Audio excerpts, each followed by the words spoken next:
Well, welcome back. Today we're going to try and do a couple puzzles all together. And so we'll jump right in. This one's a little silly. We won't try and actually put this on a breadboard, but they want us to create an output that's always on. And there's a number of different ways to do this. One way is to take the input to the output and also not that same input, so that when the input is on, it goes through the OR. When the input's off, it gets knotted and goes through the OR. A piece to see about this is ORs can kind of be seen as a way to let multiple things through, whereas AND gates, everything has to be high to let something through, so they kind of gate the signal going through, where ORs just pass everything through.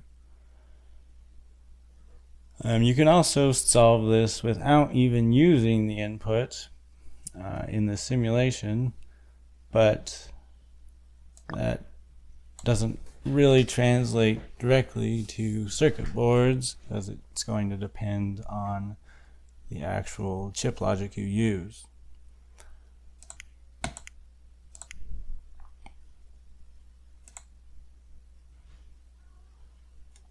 Here's something you can read for yourself.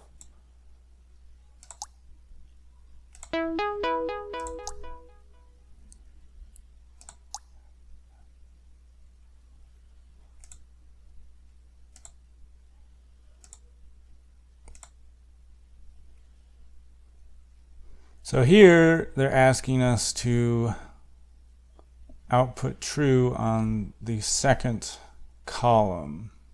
So when input 1 is high and input 2 is low, we output a true, otherwise we always output false. If we look at our current gate options, we can achieve something similar with a NOR. It has one true output. A NAND has 3 true outputs. An OR has 3. An AND has 1 true output. So make sure to try and solve this yourself, but I'm going to go ahead and use the AND gate. So the AND gate is true when both its inputs are true. So what we need to do is make it so both inputs on the AND gate itself are true when the input is true-false. And that's pretty easy once you think about it. You can pass input 1 directly, and that will be true to the AND gate when the input's true. And then we need to actually not input 2 to make it so that a false on input 2 will be seen by the AND gate as a true.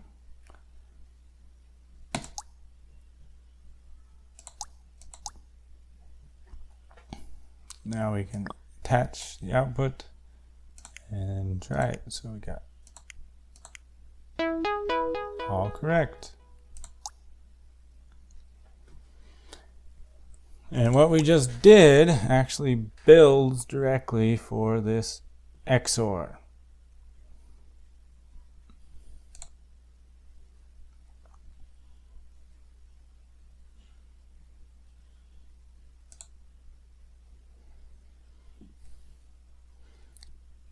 So we still have 2 inputs, 4 columns, and now we have a true on the second column and on the third column. But if we take what we just did in the previous mission and say, well, we're going to recreate it,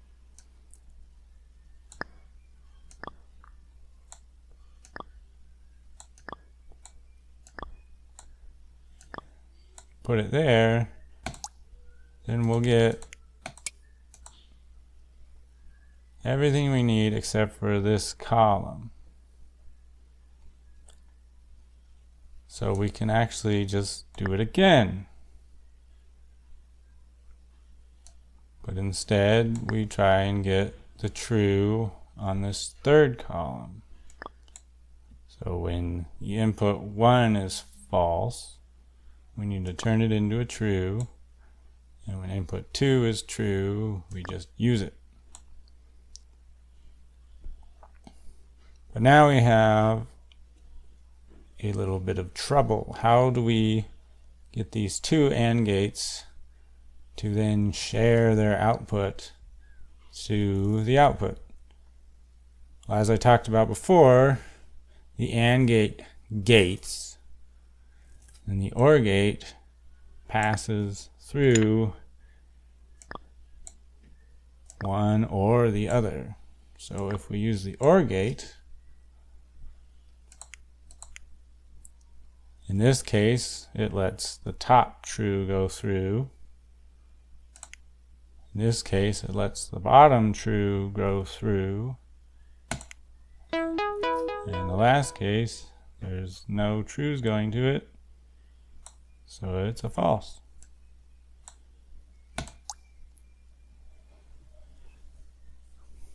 Okay. And then these are actually real simple. Just create an OR gate with 3 inputs.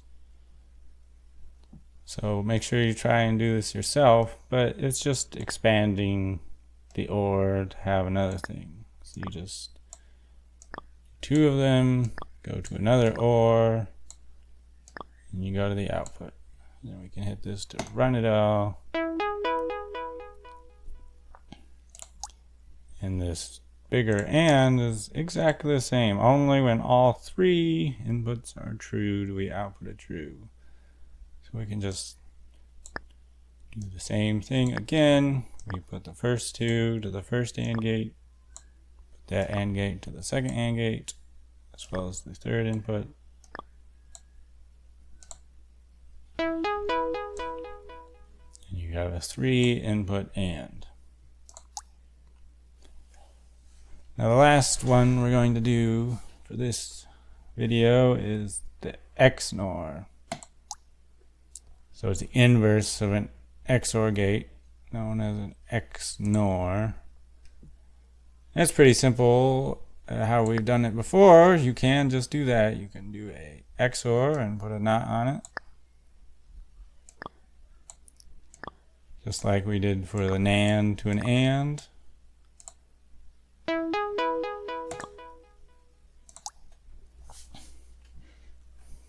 But we can also do this a second way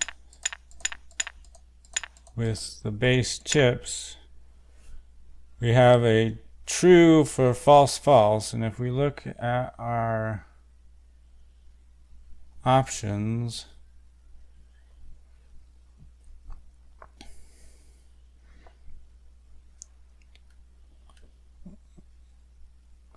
that's the same as a NOR. And a true for true true in is the same as an AND. So we can take the 2 inputs and put it into a NOR, 2 inputs and put them into an AND. And then we need to combine these 2 so that they pass through to the output. So again, we use an OR.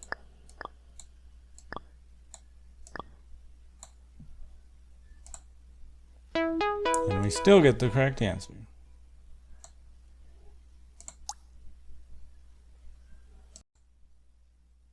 Alright, so in CRUMB, let's just go ahead and build that XOR circuit. So I'm going to pop down an AND gate.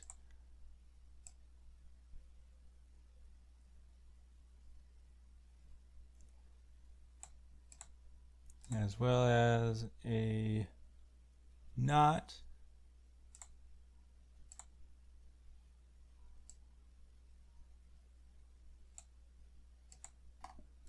And And I've got my standard switch over here. The first two inputs going to lights already. We can turn those on and off. So first we need to make half of it, and then the other half, and then put them both into an OR gate, and then we'll have an LED come out of that. So we have to wire up the chips.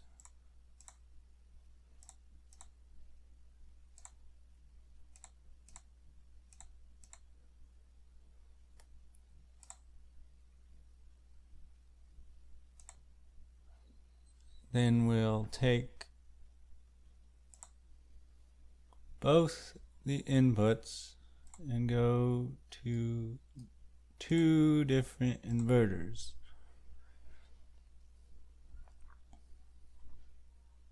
But we'll also take them to AND gates. So we'll take input 1, not inverted, and go to 1A on the AND gate. We'll take the second input, but the inverted version of it, and go to the AND gate. And then we can use the second AND gate. So we take the inverted version of the first input. Oh, there, it's hiding all of our wires. So that's not good.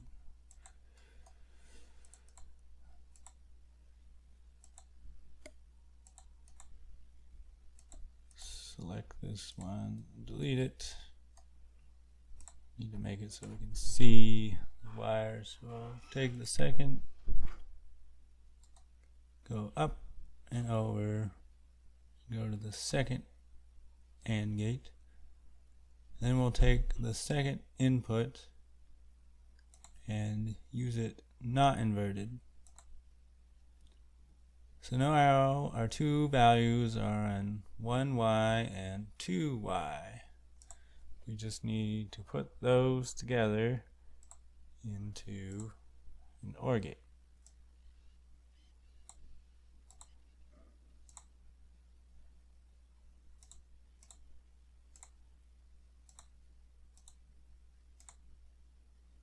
So we'll take 1Y, go to 1A, 2Y, go to 1B.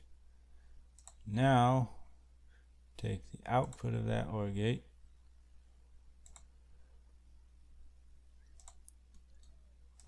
through resistor to ground. So if we interact with it, we get false, false gives us false, true, false gives us true, false, true gives us true, and true, true gives us false.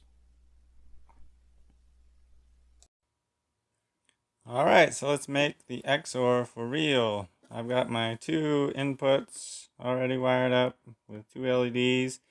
Then I've got a NOT, an AND, and an OR chip already wired up. So the first thing we need to do is to take our two inputs and to bring them into two different NOT gates, just like we did with the CRUMB simulation. So we'll do that first. So we've got one of them going to the first pin and one of them going to the third pin, and we can check it's working by using our output LED.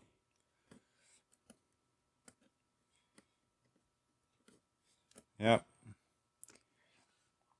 And now we have to jump the two values over to our AND gate. So we're going to take the knotted value of A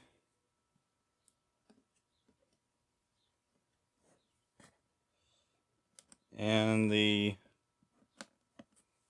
just standard B value.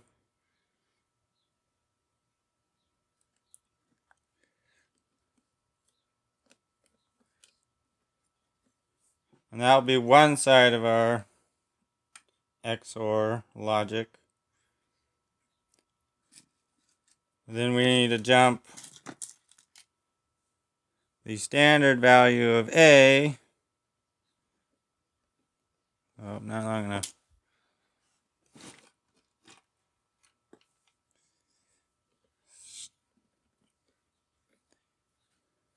And go to the fourth input, because that's the first input of the second gate. And then we need to take the knotted value of B. Go to the second input of the second gate on the AND. So now we should actually have the two sides of the XOR coming out of the two gates on this AND. And we can check it directly with our output LED. So this one is doing the low-high, and this one's doing the high-low. And now the only piece is to pass them both through an OR gate. So we've got this final OR gate on the breadboard, and we take the first AND gate and go to it, and the second AND gate and go to it, and then we have our XOR output. So if we give it 0, 0, it's off. 1, 0, it's on. 0, 1, it's on. And 1, 1, it's off. So that makes our XOR. And we're going to skip the wider AND and the wider OR, because those are pretty simple. We've already covered that material. And so with Turing Complete, we've actually completed all of the basic logic levels in the game.